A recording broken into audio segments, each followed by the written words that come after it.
Hello guys, and welcome back to Guide with Samuel. Today, I'll guide you on how to create useful checklist templates for project management using ChatGPT. Checklist helps keeps projects organized and ensures important tasks aren't missed. Let's dive right in. Using a well-structured checklist can improve productivity and help your team stay on track. With ChatGPT, you can quickly generate customizable checklist templates tailored to different types of projects.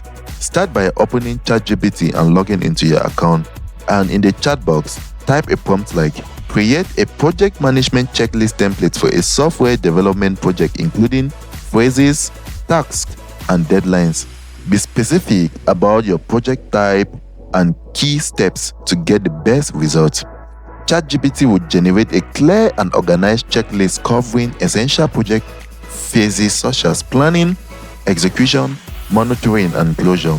You can then customize it by adding or removing tasks based on your project's unique needs.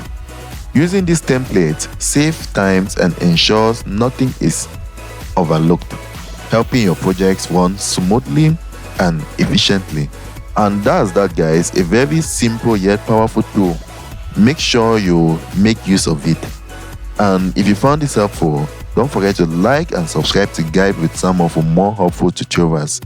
Thanks for watching.